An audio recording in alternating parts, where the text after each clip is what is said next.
Hello students, आज मैं percentage का दूसरा पार्ट लेकर आया हूं। फर्स्ट वाले पार्ट में हमने कॉन्सेप्ट समझे, अब इस वाली क्लास में हम कुछ क्वेश्चंस करेंगे। तो आइए शुरू करते हैं। हाँ जी, first question, if 16 2/3% of a number is added with itself then result becomes 4956, find the original number. तो किसी नंबर में उसी नंबर का 16 2/3% यदि हम ऐड करें तो नंबर कितना बन जाता है? 4956। तो कल वाली क्लास में, पिछली क्लास में मैंने आपको परसेंटेज फ्रैक्शन टेबल याद करवाया था।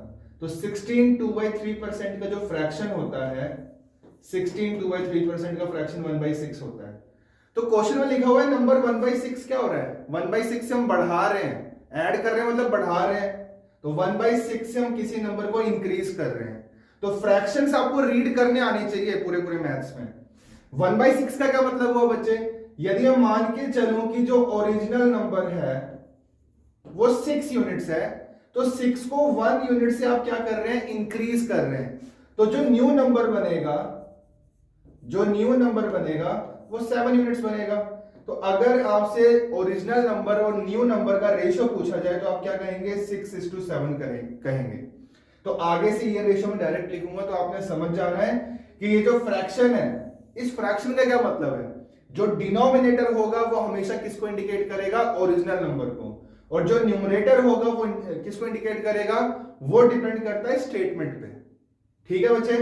तो ओरिजिनल और न्यू नंबर का रेशियो बन गया 6:7। अब यहां पे लिखा हुआ है कि जो नया नंबर है वो है 4956। तो ओरिजिनल नंबर बताओ। तो रेशियो से कंपेयर करके आप बता सकते हो, आप बोल सकते हो कि जो 7 यूनिट्स का वैल्यू है वो है 4956। तो यहां डिवाइड करके 1 यूनिट का वैल्यू निकालो। 4956 डिवाइडेड बाय 7, 7 7 जा 49, 7 0 7 8 जा 56। तो 1 यूनिट आ गया 708। ओरिजिनल नंबर पूछा हुआ है तो 6 से मल्टीप्लाई कर दो 708 को, तो कितना बन जाएगा? ये 4248। तो फर्स्ट ऑप्शन आंसर है। तो ऐसे क्वेश्चंस में आपने यही ध्यान रखना है कि इस फ्रैक्शन का क्या मतलब है। क्लियर? तो question number 2, if 16 2/3% of a number is subtracted from itself then result becomes 5670, find the original number। तो 16 2/3%, इसका फ्रैक्शन मैंने क्या बताया आपको? 1/6। अब बचे 1/6 से हम नंबर को क्या कर रहे हैं? डिक्रीज कर रहे हैं। तो ओरिजिनल नंबर यदि 6 यूनिट्स है तो 6 को 1 यूनिट से हम क्या कर रहे हैं? डिक्रीज कर रहे हैं। तो न्यू नंबर क्या बन जाएगा? 5 यूनिट्स। तो ओरिजिनल नंबर और न्यू नंबर का जो रेशियो बनेगा वो 6:5 बनेगा। अच्छा, और जो न्यू नंबर है वो आपको दिया भी हुआ है, कितना दिया है? 5670। मतलब 5 यूनिट्स का जो वैल्यू है वो आपको दिया हुआ है 5670। तो यहां से 1 यूनिट निकालो, कितना आता है? 5670 डिवाइडेड बाई 5। 5 1 जा 5, 5 1 जा 5, 5 3 जा 15, 5 4 जा 20, 1 1 3 4। ये 1 यूनिट आ गया। निकालना है क्या होता है? 6 यूनिट्स का वैल्यू निकालना है, तो 6 से मल्टीप्लाई कर लो 1 1 3 4 को। तो 6 4 जा 24, 2 6 3 जा 18, 18 and 2 20, 20 का 0 2, 6 in जा 6 8 और 6 6804। तो डी ऑप्शन आंसर है। क्लियर? तो ये है क्वेश्चन नंबर 2। क्वेश्चन नंबर 3 के ऊपर आते हैं। If 11 1/9% of a number is added with itself, then result becomes 900. Find the original number। तो 11 1/9% इसका फ्रैक्शन क्या होता है? 1/9। तो किसी नंबर को हम 1/9, देखो 1/9 क्या कर रहे हैं? क्या लिखा हुआ है? Number is added with itself. मतलब 1/9 से हम नंबर को क्या कर रहे हैं बच्चे? इंक्रीज कर रहे हैं। तो ओरिजिनल नंबर यदि 9 है तो 9 को 1 यूनिट से क्या किया जा रहा है? इंक्रीज किया जा रहा है। तो जो न्यू नंबर बनेगा वो कितना बनेगा? 10 या 10 यूनिट्स। तो 10 यूनिट्स का जो वैल्यू है वो क्वेश्चन में दिया हुआ है कितना? 900। तो यहां से 1 यूनिट कितना आ गया? 90। तो 1 यूनिट 90, तो 9 यूनिट्स किसके बराबर? 810। क्लियर? बी ऑप्शन आंसर है इसका। Next question, question number 4, if 64 is added in a number then result becomes 157 1/7%। अब इसका फ्रैक्शन क्या होता है? ये 100 से ऊपर है, 100% प्लस 57 1/7%। इसका फ्रैक्शन होता है 1।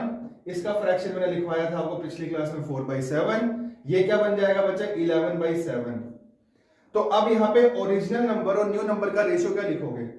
ओरिजिनल नंबर तो 7 यूनिट से लिखोगे, लेकिन न्यू नंबर क्या लिखोगे आप?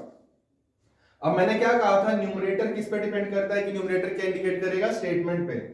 क्वेश्चन में लिखा हुआ रिजल्ट बिकम्स दिस, रिजल्ट इतना बन जाता है, तो हम फ्रैक्शन को भी इसी तरीके से रीड करेंगे। ओरिजिनल नंबर यदि 7 यूनिट्स है तो जो नया नंबर है वो 11 यूनिट्स बन जाता है। क्लियर? अच्छा, अब रेशियो देखकर बताओ आपने कितने यूनिट्स ऐड किए? आपने नंबर के 4 यूनिट्स ऐड किए, और 4 यूनिट्स का वैल्यू जो है क्वेश्चन में आपको दिया हुआ है, कितना दिया हुआ है? 64। तो 4 यूनिट 64, तो 1 यूनिट किसके बराबर? 16। ओरिजिनल नंबर पूछा हुआ है तो 16 को 7 से मल्टीप्लाई कर दो, कितना आ जाएगा बच्चे? ये ठीक है, ये आ जाएगा बच्चे 112, B option answer. Clear? Next, if 930 is added in a number then result becomes 4444/9%। Number इतना बन जाता है तो फ्रैक्शन अकॉर्डिंगली रीड करना है आपने। अच्छा, इसका फ्रैक्शन ये 400 से ऊपर है तो ये बनेगा 4 प्लस 4/9, 40/9। मतलब ओरिजिनल नंबर यदि 9 है तो न्यू नंबर बन जाएगा 40। तो कितने यूनिट्स आपने नंबर के ऐड किए? 31 यूनिट्स, और 31 यूनिट्स का वैल्यू जो है वो 930 दिया हुआ है। तो 31 यूनिट्स 930, तो 1 यूनिट किसके बराबर? 30। ओरिजिनल नंबर पूछा हुआ है, मतलब 9 यूनिट्स का वैल्यू पूछा हुआ, तो कितना आंसर बनेगा? 270, D option answer. Question number 6, if 16 is added in a number then result becomes 1162/3%, find the original number। तो पहले तो इसका फ्रैक्शन बनाते हैं, 1 प्लस 1/6, 7/6। 7/6 बन जाता है, मतलब ओरिजिनल नंबर यदि 6 है तो न्यू नंबर कितना बन जाएगा? 7। अब क्वेश्चन में लिखा हुआ है कि आप 16 ऐड कर रहे हैं, रेशियो में कितना ऐड कर रहे हैं? 1 यूनिट ऐड कर रहे हैं, तो 1 unit is equals to 16। Original पूछा हुआ है, मतलब 6 यूनिट्स का वैल्यू पूछा हुआ है, तो 16 से मल्टीप्लाई कर दो 6 को, कितना आ जाएगा? 96, ये आंसर। क्लियर? हाँ जी, question number 7, a student has to get 40% marks to pass an examination। किसी स्टूडेंट को 40% मार्क्स चाहिए पास होने के लिए। he got 60 marks but fails by 20 marks। उसको 60 मार्क्स मिलते हैं और 20 मार्क्स से फेल हो गया।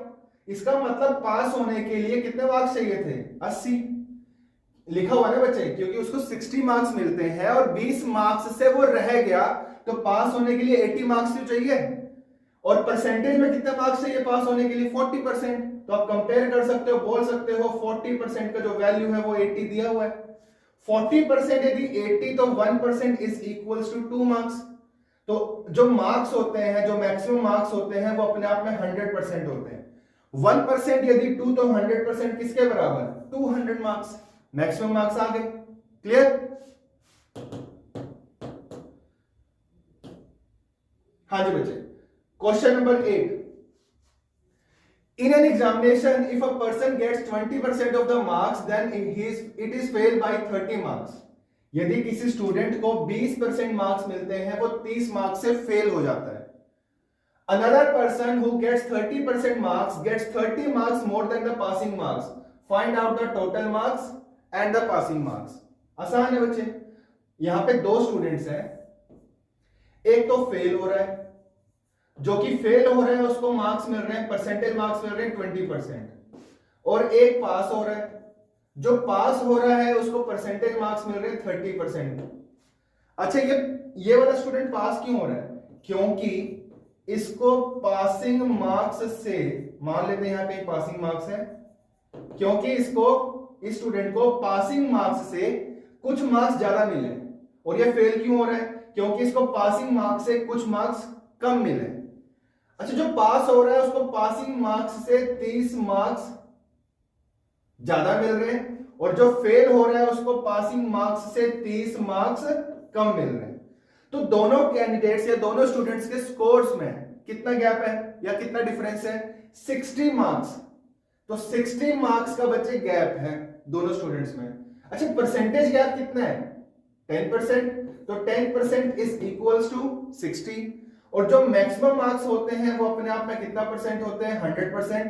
तो 10% 60, तो 100% 600, तो मैक्सिमम मार्क्स तो बच्चे आ गए 600। क्लियर? अच्छा, यहां से आप 1% भी निकाल सकते हो। 1% कितना बनेगा? 6। अब ये बताओ, यदि 6 मार्क्स इज इक्वल्स टू 1% होएगा तो 30 मार्क्स इज इक्वल्स टू कितना होगा? 5%। ठीक है, तो मतलब इसको 5% और मिल जाता, इस वाले कैंडिडेट को 5% और मिल जाता तो ये पास हो जाता। तो कहने का मतलब पास होने के लिए 25% मार्क्स चाहिए। पास होने के लिए 25% मार्क्स चाहिए। 25% किसका? टोटल मार्क्स का, मैक्सिमम मार्क्स का। तो 600 का 25% कितना हुआ? 150। तो पहला ऑप्शन आंसर है। Clear? Next question, question number 9। The tank full of petrol in Arun's motorcycle last for 10 days. Arun की मोटरसाइकिल में कुछ पेट्रोल है जो कि 10 दिन चलता है। कुछ लीटर पेट्रोल 10 दिन चलता है। ठीक, टैंक जो है पूरा भरा हुआ है। तो टैंक पूरा भरा हुआ है और जो कि खत्म होता है कितने दिनों में? 10 दिनों में। अब आगे क्या लिखा हुआ है? If he starts using 25% more every day, how many days will the tank full petrol last? यदि वो हर दिन 25% ज्यादा यूज करता है तो टैंक में जो पेट्रोल है वो कितने दिन चलेगा? ठीक है, तो अब इस क्वेश्चन को बच्चे इस तरीके से करते हैं। मान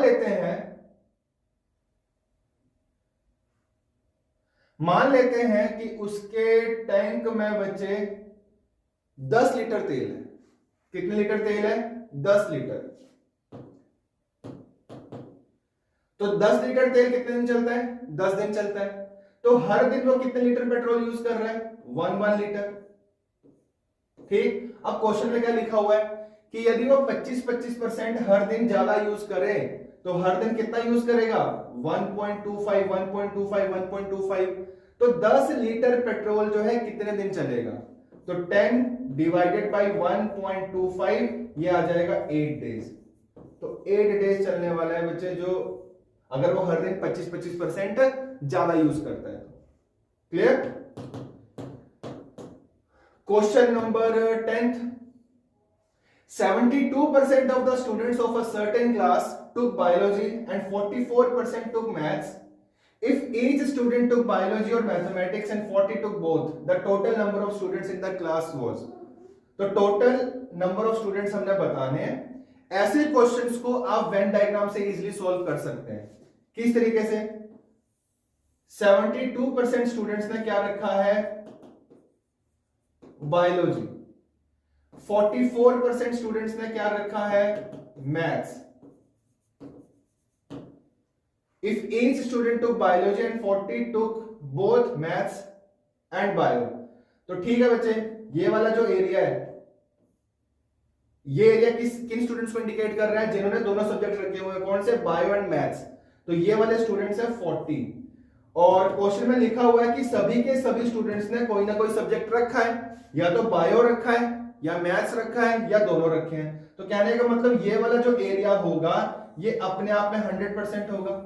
यदि लिखा होता कि कुछ स्टूडेंट्स ऐसे भी हैं जिन्होंने इनमें से कोई सब्जेक्ट नहीं रखा है, तो वेन डायग्राम कुछ इस तरीके का बनता और ये वाला जो एरिया होता ये अपने आप में 100% होता। लेकिन इस वाले क्वेश्चन में लिखा हुआ है बच्चे कि सभी के सभी स्टूडेंट्स ने कोई ना कोई सब्जेक्ट रखा है, तो यही वाला एरिया अपने आप में कितना परसेंट होगा? 100% होगा। लेकिन जब मैं इन दोनों को प्लस कर रहा हूं तो ये कितना बन रहा है? 116 बन रहा है। ये एक्सीड क्यों कर गया 100 से? कितना एक्सीड कर गया? 16% एक्सीड कर गया। क्यों एक्सीड किया बच्चे? जब आपने बायो वाले स्टूडेंट्स काउंट किए तो ये एरिया काउंट हुआ। जब आपने मैथ्स वाले स्टूडेंट्स काउंट किए तो ये एरिया डबल काउंट हो गया। डबल काउंटिंग की वजह से 16% एक्सीड कर गया। तो मतलब हम बोल सकते हैं कि ये वाला जो एरिया है वो कितना परसेंट है? 16% है। और स्टूडेंट्स दिए क्यों हैं? ये कितने स्टूडेंट्स हैं? ये वाले एरिया में 40 स्टूडेंट्स हैं।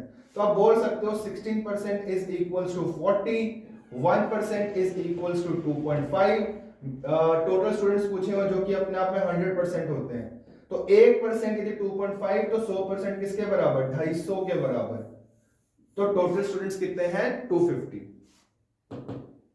Next question, question number 11। In a village each of the 60% of families has cow, each of 30% of families has a buffalo, and each of the 15% families has both a cow and buffalo। तो 15% families ऐसी हैं जिनके पास buffalo भी and cow भी है। In all there are 96 families in the village, how many families do not have a cow or a buffalo? तो ऐसी कितनी families हैं जिनके पास कुछ भी नहीं है, ना ही तो buffalo है ना ही cow है। तो आपको वेन डायग्राम कुछ इस तरीके का बनाना पड़ेगा। ये वाला एरिया कितना है बच्चे, 100%। ये विलेज है, इस विलेज में कितने लोग हैं, 100%। इसमें से कुछ के पास क्या है, काऊ है, कितनों के पास, 60%। और कुछ के पास क्या है, बफेलो, कितनों के पास है बच्चे, 30%। और 15% फैमिलीज के पास दोनों चीजें, मतलब ये वाला जो एरिया है वो कितना परसेंट है, 15%। अब मुझे ये बताओ, अगर आपसे ये पूछा जाए कि ये वाला एरिया कितना है परसेंटेज की टर्म्स में, तो आप 60 + 30 करोगे तो आप बोलोगे 90% बच्चे गलत है। क्यों गलत है, क्योंकि जब आपने काऊ वाली फैमिलीज काउंट की तो ये एरिया काउंट हुआ, जब आपने बफेलो वाली फैमिलीज काउंट की तो आपने ये एरिया डबल काउंट कर लिया। ये एरिया है कितना, 15%। तो बच्चा एक बार तो घटाना पड़ेगा ना, काउंट तो करना है लेकिन डबल काउंटिंग नहीं करनी है। तो ये वाला एरिया 15% है जो कि घटाना पड़ेगा आपको, 75% आ गया। तो मतलब ये वाला जो एरिया है वो अपने आप में कितना परसेंट है, 75%। विलेज में टोटल 100% फैमिलीज है, जिसमें से 75 के पास कुछ ना कुछ है, तो 25% जो फैमिलीज बच गई उनके पास क्या है, कुछ भी नहीं। यही तो पूछा हुआ है। तो 96 का 25% आप कर लो, कितना आया, 24। तो 24 फैमिलीज ऐसी हैं जिनके पास ना ही काऊ है ना ही बफेलो है। Clear. Question number 12। The price of rice has increased by 60%। In order to restore the original price, the new price must be reduced by, वो बोल रहा है कोई प्राइस हम मान लेते हैं 100, ये 60% इंक्रीज हो गया, कितना हो गया, 160। अब बोल रहा है दोबारा हमने कहां पहुंचना है, ओरिजिनल प्राइस पे पहुंचना है। तो 160 पे हमने 160 से हमने जाना कहां पे है, 100 पे जाना है। तो ये चेंज ऑफ बेस हो गया ना बच्चे, पहले 100 को इंक्रीज किया, अब किसको डिक्रीज करना पड़ेगा, 160 को। कितने से डिक्रीज करना पड़ेगा, 60 से। किसको डिक्रीज करना है, 160 को। कितना परसेंट करना है, 200। 0 है 0 कट जाएगा, 2 3 जा 6, 2 8 जा 16, 3 by 8 37.5% answer. Question number 13। The population of a town increases every year by 4%. If its present population is 50,000, then after 2 years it will be, तो किसी टाउन की पॉपुलेशन आज की डेट में दी हुई है 50,000, हर साल ये इंक्रीज कर रही है 4%। तो ये क्वेश्चन सक्सेसिव चेंज का है। तो 4% कैसे इंक्रीज करेंगे, 104 by 100, अगेन 104 by 100 से आप मल्टीप्लाई करोगे, तो ये 2 0 से 2 0 कट जाएंगी, ये 2 0 से 2 0 कट जाएंगी, 104 इंटू 104 कितना आ जाएगा, 10816। इसको मल्टीप्लाई करना है आपने किसके साथ, 5 के साथ। 5 के साथ मतलब 10/2, तो ये बनेगा बच्चे 54080, सी ऑप्शन आंसर। क्लियर। चल next question, question number 14। The value of machine depreciates by 5% every year. If its present value is 2 lakh, its value after 2 year will be, तो ये क्वेश्चन भी सक्सेसिव चेंज का है। हर साल value जो है 5% depreciate हो रही है। तो मशीन की वैल्यू थी 2 लाख, डेप्रिशिएट होना मतलब घटाना, 2 साल तक घटाते रहे, 2 साल के बाद मशीन की वैल्यू कितनी हो जाएगी देखते हैं। ये बनेगा बच्चे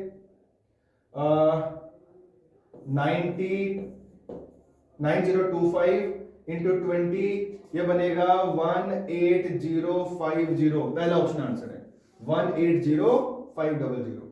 क्लियर। चलो next question, question number 15। The population of a village is decreased by 12% and 10% in 2 successive years, what percent population is decreased after 2 years? तो यहां पे निकालना क्या है, कल करवाया था मैंने, ये क्वेश्चन है इक्विवेलेंट चेंज का।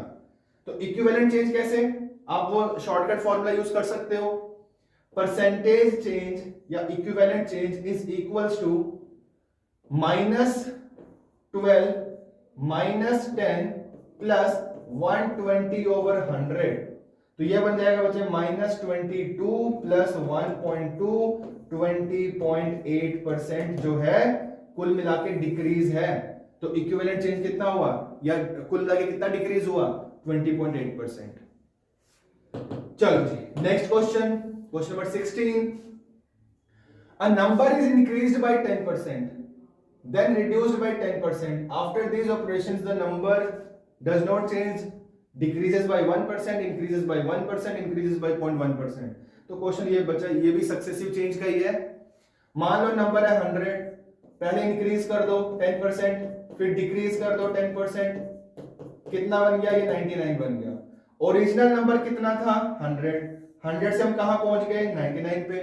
तो डिक्रीज तो हुआ ना, कितने से डिक्रीज हुआ, सामने दिख रहा है आपको 1%, decrease decreases by 1%, B option answer. Next question, question number 17। Mohan spends 40% of his income on rent, 20% on food, 10% on entertainment and saves the rest. If he saves a net amount of ₹4380, find his income. तो मोहन ने 40% खर्च कर दिया, यहाँ पे 20% खर्च कर दिया, यहाँ पे 60 हो गया, 10% यहाँ खर्च कर दिया, 70% उसने खर्च कर दिया, तो बचाया कितना 30%। और क्वेश्चन में दिया भी हुआ कितना बचाया 4380। तो यहां से पहले आप 1% निकालो, 4380 डिवाइडेड बाई 30, 0 0 कट जाएगा, 3 1 जा 3, 3 4 जा 12, 3 6 जा 18, 146। और इनकम पूछी हुई है जो कि अपने आप में 100% होगी, 1% का वैल्यू इतना है, तो 100% का वैल्यू कितना आएगा 14,600। नेक्स्ट क्वेश्चन बच्चे 18। An army lost 10% of its men in war, 10% of the remaining died due to disease, 10% of the rest were declared disabled. The strength of the army was reduced to 7,29,000. The original strength of the army was, तो army की strength पहले कितनी थी। तो ये question में successive change है। मान लेते हैं x थी, पहले 10% घटी आर्मी, फिर अगेन 10% घटी, फिर अगेन 10% घटी, तब जाके बना है 7,29,000। सामने दिख रहा है ये 9 का क्यूब, तो x is equals to 110 lakh. ठीक है बच्चे, आंसर कौन सा है, B option. Question number 19। A man bought some eggs of which 10% are rotten. He gives 80% of the remainder to his neighbors. Now he is left out with 36 eggs. How many eggs he bought? तो ये question भी successive change. मान लेते हैं x थे उसके पास, 10% खराब हो गए, 80% उसने नेबर्स को दे दिए, तो कितने बचे उसके पास, उसके पास 20% बचे, रिमेनिंग का 20% बचा उसके पास, जो कि दिया भी हुआ 36 है। तो ये 2 0 से 2 0 काट लो, 9 2 जा 18, 18 2 जा 36, 200 आ गया। तो उसके पास x कितने थे, 200x।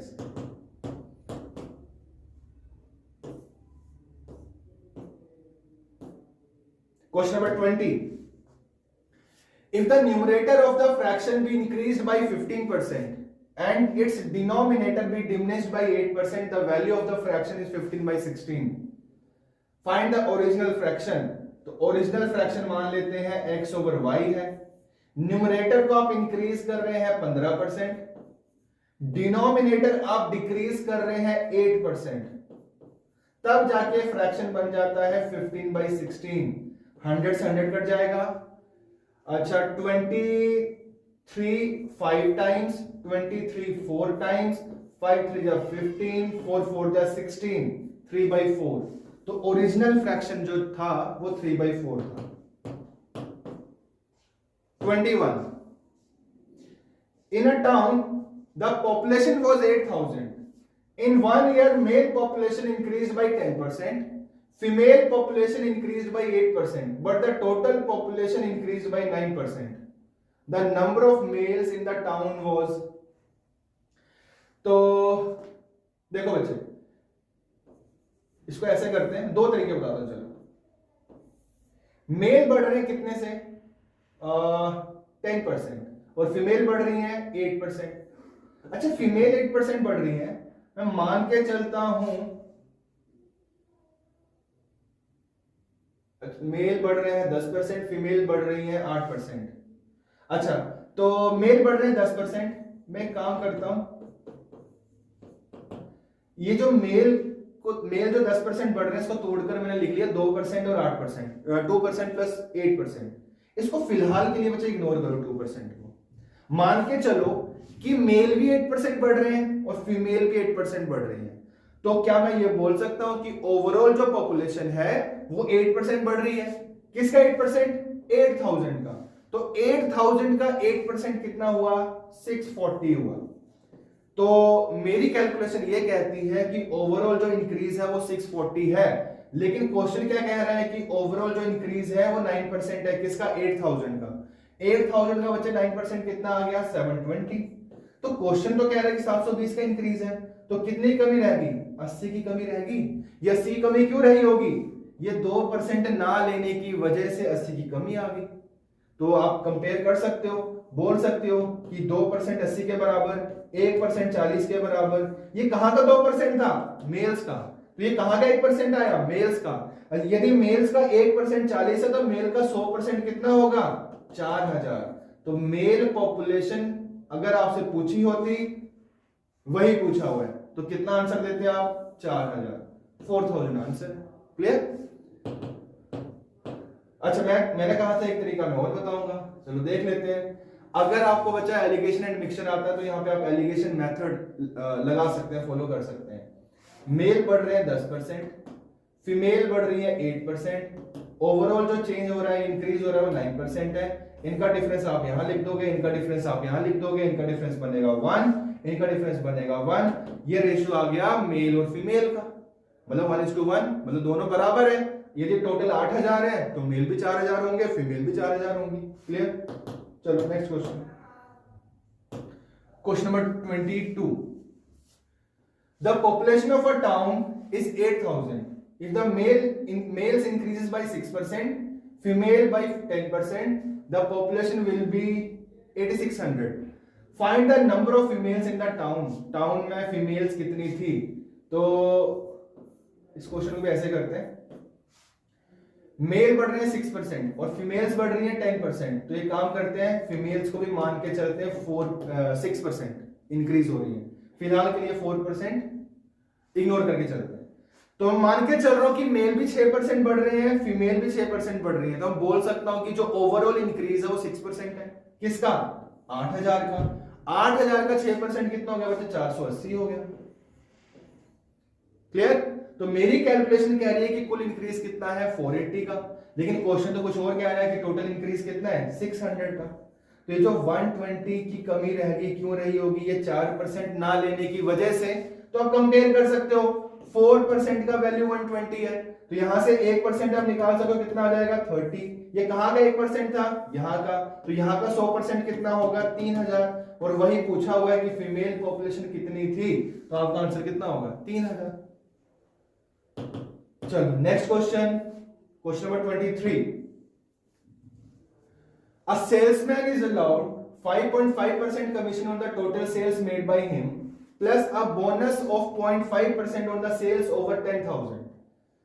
If his total earning were rupees 1990, then his total sales were, उसकी total sales निकालनी है। तो कमीशन बिलो 10,000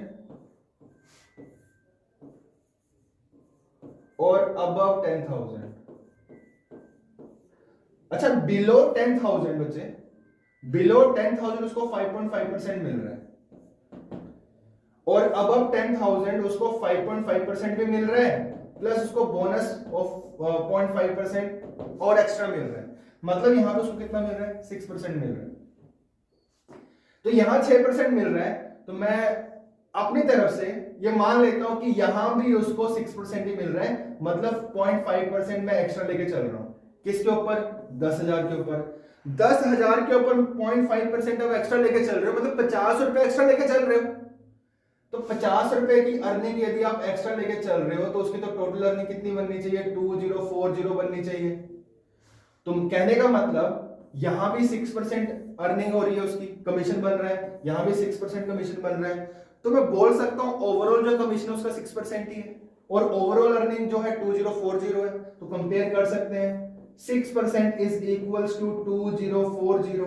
यहां से 1% निकालो, 2040 डिवाइडेड बाई 6, 6 3 जा 18, 6 4 जा 24, 340 आ गया 1%। टोटल सेल्स पूछी हुई है जो कि अपने आप में 100% होती है, तो 1% 340, तो 100% 34,000, 34,000। Question number 24, in an election between two candidates 75% of the voters cast their votes, out of which 2% of the votes were declared invalid. A candidate got 9261 votes, which were 75% of the total valid votes. Find the number of votes enrolled in that election. ठीक है, तो मान लेते हैं voting list में इतने voters हैं 100% या 100x, 100x मान लेते हैं। चलो, इसमें से 75% वोटिंग हुई है, मतलब 75x वोटिंग हुई है। वोटिंग के दो हिस्से होंगे, एक वैलिड एक इनवैलिड। तो इनवैलिड कितना लिखा हुआ है? 2%। तो 75x का 2% कितना हो गया? 1.5x। तो वैलिड वोट्स कितने आ जाएंगे? 73.5x। ये वैलिड वोट्स आ गए। अब क्वेश्चन में लिखा हुआ है कि जो विनर है उसको वैलिड वोट्स का मिलता है 75%, जो कि 9261 के बराबर है। तो बच्चे यहां से x निकालना पड़ेगा, यहां से x, चलो करो कैलकुलेट। ये बनेगा 3/4, ये मेरे ख्याल से 126,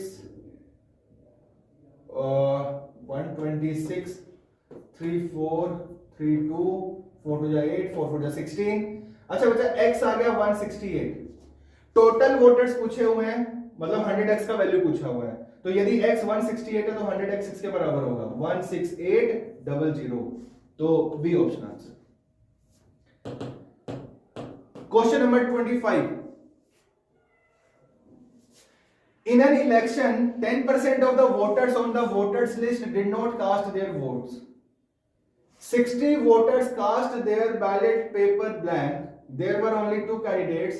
The winner was supported by 47% of votes and he got 308 votes more than his rival. The number of voters on the list was, तो टोटल नंबर ऑफ वोटर्स पूछे हुए हैं, तो इसको भी बच्चे 100x लेके ही चलते हैं। चलो, तो टोटल वोटर्स से कितने? 100x। इसमें से 10% ने वोट नहीं डाला, तो वोटिंग कितनी हुई? 90x। आगे क्या लिखा है? 60 वोटर्स ऐसे हैं जिन्होंने बैलेट पेपर ब्लैंक छोड़ा हुआ है, मतलब ये इनवैलिड है।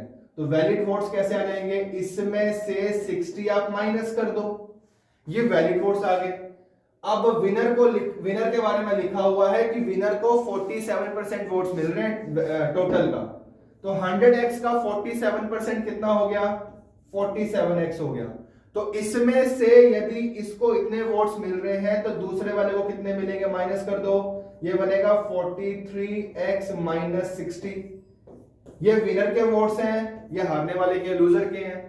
तो विनर को लूजर से कितने, विनर जो है लूजर से कितने वोटों से जीता? ये 4x प्लस 60 हो जाएगा, माइनस करके बचे। और लिखा भी हुआ कितने वोटों से जीता? 308 वोट से जीता। तो 4x is equals to 248, x is equals to 62, तो 100x इज इक्वल्स टू 6200। तो टोटल वोटर्स आ गए 6200। ठीक है, चलो next question 26. A reduction of 20% in the price of rice enables a housewife to buy 5 kg more for rupees 1200. The reduced price per kg of rice is, तो मतलब नया वाला price पूछा हुआ है। अच्छा, तो यहां से बच्चे ये चीज क्लियर हो रही है कि जो एक्सपेंडिचर है वो कांस्टेंट है। तो कांस्टेंट एक्सपेंडिचर के लिए प्राइस एंड कंजम्पशन में इनवर्स रिलेशन होता है। तो यदि मैं ये बोल के चलूं कि प्राइस जो है पुराना 100 है तो नया 120 होगा, सॉरी रिड्यूस हो रहा है तो नया कितना हो जाएगा, 80 हो जाएगा। तो क्या ये बोला जा सकता है कि ओरिजिनल और नए वाले प्राइस का जो रेशियो 5:4 है? तो कंजम्पशन का रेशियो क्या हो जाएगा, इनवर्स कहा है मैंने अभी आपको, तो इनवर्स को हम कैसे लिखेंगे 4:5, क्योंकि प्राइस एंड कंजम्पशन में इनवर्स रिलेशन होता है, तो कंजम्पशन इस रेशियो में घटेगा। तो रेशियो देखकर बताओ कंजम्पशन कितने से घट रहा है, 1 यूनिट से घट रहा है। और क्वेश्चन में क्या लिखा हो, कितने से घट रहा है, सॉरी कंजम्पशन बचा बढ़ रहा है, कितने यूनिट से बढ़ रहा है, 1 यूनिट से बढ़ रहा है। और क्वेश्चन में क्या लिखा हुआ, कितने केजी से बढ़ रहा है, 5 केजी से बढ़ रहा है। तो आप बोल सकते हो 1 unit is equals to 5 KG. तो एक हिस्सा 5 के बराबर, तो 4 हिस्से किसके बराबर, 20 के बराबर, और 5 हिस्से किसके बराबर, 25 के बराबर। तो अब वो 25 केजी कंज्यूम करता है या 25 केजी खरीदता है, कितने रुपए खर्च करके, 1200 रुपए खर्च करके 25 केजी लेता है। तो 48 रुपीज पर केजी जो है उसका रिड्यूस्ड रेट है, मतलब नया वाला रेट है। ये आंसर है। क्लियर? चलो 26 हो गया, 27 बचे। The number of seats in a cinema hall is increased by 25%. The cost of each ticket is also increased by 10%. The effect of these changes on the revenue. Revenue में कितना change आया ये बताना है। तो इसको वो हम x y वाले तरीके से कर सकते हैं। तो percentage change is equals to, या रेवेन्यू में change is equals to, cinema hall की टिकट्स बढ़ रही है 25%, सीट्स बढ़ रही है 25%, और प्राइस बढ़ रहा है 10%, फिर दोनों का प्रोडक्ट ओवर 100, ये बन जाएगा 37.5%। तो चेंज इन रेवेन्यू कितना है, 37.5%, मतलब इंक्रीज हुआ है रेवेन्यू। चलो नेक्स्ट 27 हो गया। 28 question, fresh fruit contains 68% water and dry fruit contains 20% water. How much dry fruit can be obtained from 100 kg of fresh fruit? तो फ्रेश फ्रूट के अगर मैं दो हिस्से बनाना चाहूं तो एक हिस्सा मैं लिखूंगा पल्प और एक हिस्सा मैं लिखूंगा वाटर। वाटर की परसेंटेज फ्रेश फ्रूट में दी हुई है 68%, तो पल्प कितना परसेंट होगा, 32%। अगर क्वांटिटी की बात करें तो इसकी क्वांटिटी दी हुई है 100 केजी। ड्राई फ्रूट कितने केजी का है नहीं दिया हुआ, मान लेते हैं x केजी। ड्राई फ्रूट में वाटर की परसेंटेज दी हुई है 20%, तो पल्प कितना परसेंट होगा, 80%। अब बच्चा मुझे आप ये बताओ, फ्रेश फ्रूट और ड्राई फ्रूट में से कौन सी चीज कांस्टेंट रही, पल्प या वाटर? तो वाटर में, क्योंकि फ्रेश फ्रूट से ड्राई फ्रूट बना है तो वाटर तो कम हो गई, तो पल्प कांस्टेंट रहा। तो 100 का 32% फ्रेश फ्रूट में पल्प है, और ड्राई फ्रूट में पल्प कितना होगा, x का 80%, ये पल्प होगा। और अभी मैंने कहा कि दोनों चीजें क्या होंगी, कांस्टेंट, फ्रेश फ्रूट का पल्प और ड्राई फ्रूट का पल्प कांस्टेंट होगा। तो आप बीच में इक्वल का साइन लगा सकते हो। 100 से 100 कट गया, यहां 24 टाइम्स 25 टाइम्स 4 8 जा 32, 8 5 जा 40, तो जो ड्राई फ्रूट बनेगा वो 40 केजी का बनेगा। क्लियर? चलो नेक्स्ट क्वेश्चन 29। बच्चा बिल्कुल सेम क्वेश्चन है, ये आप खुद ट्राई करना। फ्रेश फ्रूट से ड्राई फ्रूट बना है, आंसर आ जाएगा, बिल्कुल सेम क्वेश्चन है। क्वेश्चन नंबर 30, ये देखते हैं। The income of a person is 10,000 and its expenditure is 6,000. तो income is equals to expenditure plus savings, ये हम लिख सकते हैं। तो इनकम बचा दी हुई है 10,000,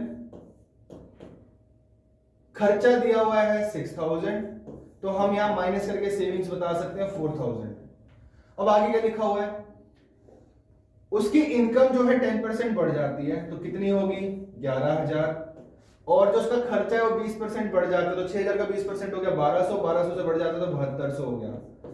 ठीक है, तो अब 11,000 उसकी इनकम है, 7200 उसका खर्चा है, तो उसकी सेविंग कितनी होगी, 3800। तो पुरानी सेविंग्स इतनी थी, नई सेविंग्स इतनी है, 200 की कमी आई है, 4,000 के ऊपर कमी आई है, इंटू 100, 100 से 100 कटेगा, इससे कटेगा 5% आंसर, मतलब 5% से सेविंग्स क्या हो रही है, डिक्रीज हो रही है। चलो next question 31। A man spent 60% of his income. His income increased by 20% and expenditure also increases by 10%. Find the percentage decrease in his savings. तो अगेन वही रिलेशन लगेगा, income is equals to expenditure plus savings.